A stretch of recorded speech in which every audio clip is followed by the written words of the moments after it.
तो बहुत ही खुशी का मौका है। आज जामिया मिलिया इस्लामिया में डिग्री अवार्ड हुई है काफ़ी स्टूडेंट्स को, और कॉन्वोकेशन था आज यहाँ पे। काफ़ी दिन बाद कॉन्वोकेशन हुआ है जामिया मिलिया इस्लामिया में। कोविड की वजह से जो है डिग्री अवार्ड्स नहीं हुई थी काफ़ी दिन से। तो आज हमारे पास है यहाँ मोहम्मद शोएब साहब हैं, बागोवाली मुजफ्फरनगर से। मोहम्मद अरशद साहब के बेटे होते हैं शोएब साहब, और इनको आज डिग्री अवार्ड हुई है। और ये कई तरह का आज अचीवमेंट इनको है। इन्होंने एक और कंबाइंड एग्जामिनेशन क्लियर किया है। इसके साथ ही इनका यहाँ irrigation and flood control department में अपॉइंटमेंट हुआ था कुछ दिन पहले ही, और अभी इन्होंने बहुत अच्छा काम किया है। जो रिसेंट फ्लड क्राइसिस था उसमें 24/7 मोड में काम किया है, बहुत हेल्प की है लोगों की, और अपने डिपार्टमेंट में इन्होंने बहुत ही मेहनत के साथ काम किया है। और आज डिग्री भी अवार्ड है ये, तो इनको हम मुबारकबाद देते हैं। बहुत बहुत मुबारकबाद थैंक यू साहब। बहुत ही कैसा लग रहा है आज आपको? आज डिग्री मिली है आपको? बहुत। तो ये बीटेक आपका डिप्लोमा एंड बीटेक जामिया से है, और डिप्लोमा इंजीनियरिंग और बीटेक जामिया से किया है, और एमटेक इन्होंने अलीगढ़ यूनिवर्सिटी से किया है, इन्वायरमेंटल साइंस में किया है बीटेक, और डिप्लोमा इनका सिविल इंजीनियरिंग में है। और थ्राउट ये मेरिटोरियस स्टूडेंट रहे हैं, बहुत अच्छी इन्होंने। तो ये जो आपका स्टडी का एक पैटर्न रहा है, वो किस तरह से पढ़ाई करते थे सर? दरअसल मैं रेगुलर बेस पे स्टडी करता था। ये नहीं रहता था कि एक दिन बहुत ज़्यादा पढ़ते एक दिन बहुत कम, इसलिए बस कंसिस्टेंट रहा काफ़ी। थ्राउट तो कंसिस्टेंसी बहुत बड़ा फैक्टर रहता है लगातार पढ़ने से। आप सेल्फ स्टडी और कोचिंग के बारे में क्या कहेंगे? ज़्यादा तो मैंने अपने पूरे करियर के अंदर सेल्फ स्टडी की, कोचिंग वगैरह तो कभी एक दो बार ही मुश्किल से की होगी। तो देखिए, ये बहुत बड़ा एग्जाम्पल है शोएब साहब यहाँ कि अगर आप अपनी बुक को अच्छे से पढ़ते हैं, सेल्फ स्टडी करते हैं, तो किसी भी तरह के एग्ज़ाम को क्लियर किया जा सकता है। और इनका तो ये कहना है कि थ्राउट इन्होंने कभी कोचिंग ली ही नहीं है, और इन्होंने एक नहीं बहुत सारे गवर्नमेंट जॉब के इंटरव्यूज़ को क्रैक किया है। इन्होंने डिप्लोमा इंजीनियरिंग किया, बीटेक किया, एमटेक किया, और यहाँ अभी बहुत अच्छी पोजीशन पे हैं, इंजीनियर हैं ये irrigation and flood and control department में।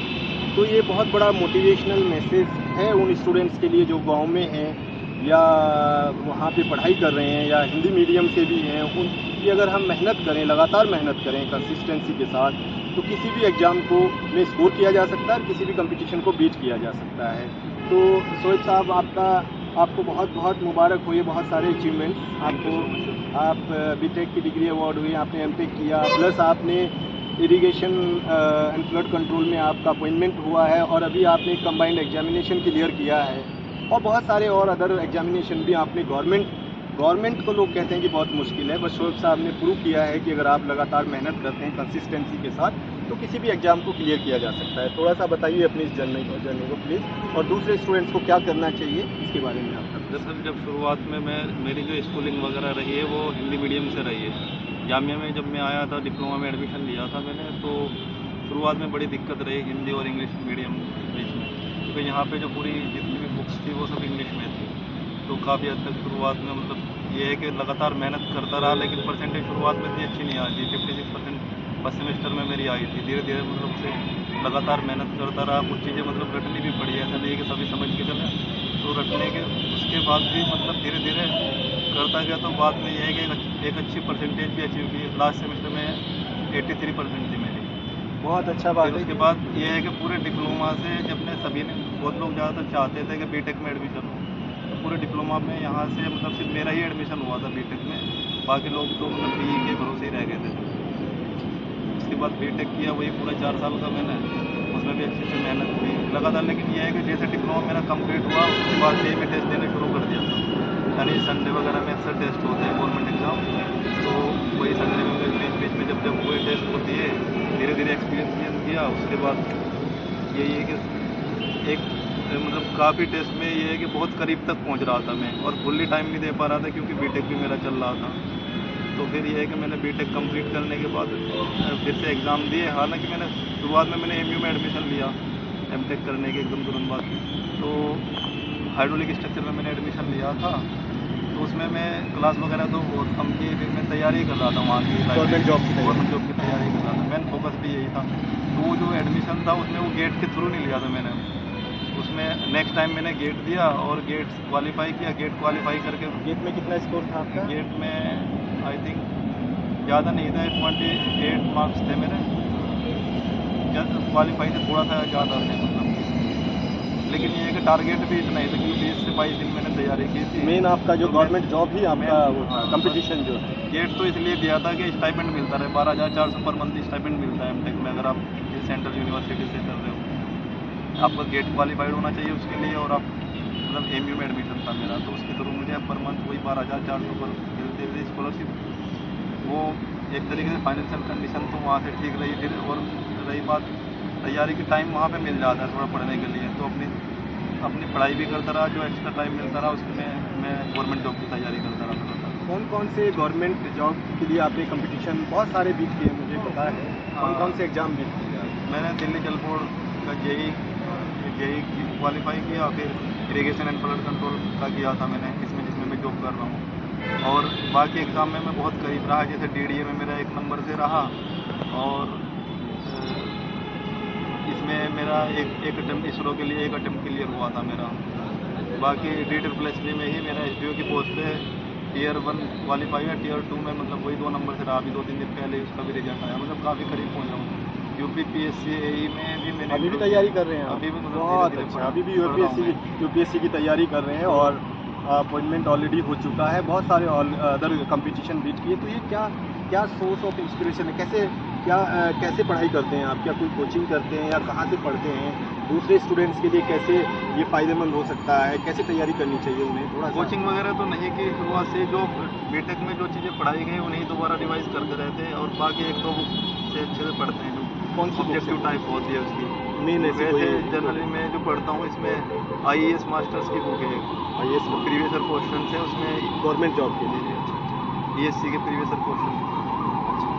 तो उनका कहना यही है कि जो अपनी सब्जेक्ट्स बुक्स हैं उनको अच्छे से पढ़िए आप, और कॉम्पिटिटिव एग्जामिनेशंस के लिए जो उससे रिलेटेड बुक्स हैं वो पढ़िए, तो उसको पढ़ने से हाँ, उससे पीछे के जो भी क्वेश्चंस हैं उसी से इनको इतने सारे कंपटीशन बीट करने में मदद मिली है। बहुत सारे इन्होंने कंपटीशन बीट किए हैं और बहुत अच्छी पोजीशन है इनकी, फ्लड एंड कंट्रोल में इंजीनियर हैं ये, और अभी भी यूपीएससी की तैयारी कर रहे हैं। तो आगे क्या और प्लानिंग है आपकी? आगे देखिए यही सोच रहा हूँ, यूपीएससी में देखता हूँ इसको। उसके लिए प्रिपेयर हो रहे हैं। तो हमारी दुआ है कि आपको अपने इन कम्पिटिटिव एग्जामिनेशन में कामयाबी मिले। और दूसरे स्टूडेंट्स के लिए क्या उनके लिए कोई मैसेज आपका कि किस तरह पढ़ना चाहिए, कैसे तैयारी करनी चाहिए, कौन सी क्या स्ट्रेटेजी अपनानी चाहिए? देखिए मैं यही कहना चाहूँगा, सबसे पहले शुरुआत में मैं खुद एक मिस्टेक कर रहा था कि मैं बहुत ज़्यादा बुक से पढ़ रहा था। मुझे वो मतलब तरीका गलत लगा कि क्या है, 1 या 2 बुक ज़्यादा से ज़्यादा रखे, उन्हें ज़्यादा कई बार पढ़ ले, ना कि ये हो कि आप बहुत सारी बुक एक बार पढ़ें, उसमें कन्फ्यूजन ज़्यादा होती है। एक तो ये चीज़ है, बाकी ये कि अपने खुद के नोट्स बनाएं और अपना जो पुराना पढ़ा है उसे बार बार रिवाइज करते रहें। ये बहुत अच्छा मैसेज है कि आप बहुत सारे रिसोर्सेज से नहीं कि इधर से भी पढ़ लिया उधर से भी पढ़ लिया, दूसरी चीज़ कई जगहों से नहीं, आपका जो मेन सब्जेक्ट है उसकी बुक्स को पढ़िए और उससे रिलेटेड ही कुछ और बुक्स को एक वो लिमिटेड वो बनाइए कि हाँ मुझे ये चीज़ें पढ़नी है, उनको बहुत अच्छे से पढ़िए, बार बार पढ़िए। जैसे इन्होंने बताया कि लिमिट आपने उसको रिपीट किया, बार बार पढ़ा, चीज़ उसको प्रैक्टिस की, रिवीजन किया, प्रैक्टिस की, और कॉम्पिटिटिव एग्जामिनेशन की जितनी और वो थे उसमें ज़्यादा कोचिंग तो इन्होंने नहीं ली, सेल्फ स्टडी की। तो यही है कि अपने उसको आप एक स्ट्रेटेजी बना के किसी भी एग्ज़ाम को क्लियर कर सकते हैं। तो ये बहुत अच्छा मैसेज शोएब से यहाँ मिल रहा है हमें। और कौन से ऐसे एग्ज़ाम हैं जिसके लिए दूसरे स्टूडेंट्स को जाना चाहिए?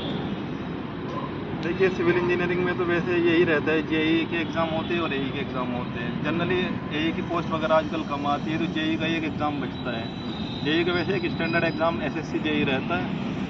एसएससी जेई मतलब ये है कि उसकी अगर आप बुक पढ़ ले रहे हो, एक स्टैंडर्ड सिलेबस रहता है, उससे ही लगभग सभी एग्ज़ाम को कवर कर सकते हो आप पोस्ट। बहुत अच्छा। तो अभी आपका यहाँ आपने बहुत अच्छी मेहनत की है, जो रिसेंट क्राइसिस था फ्लड कंट्रोल का, उसके कुछ एक्सपीरियंसेस?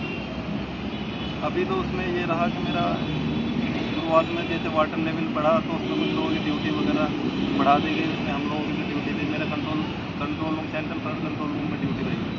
बहुत मेहनत की आपने, उसके लिए बहुत बहुत शुक्रिया आपका। और आगे कैरियर ऑब्जेक्टिव आप जिस तक बता ही चुके हैं, तो ये बहुत अच्छा फीडबैक हमें शोएब साहब से यहाँ मिला।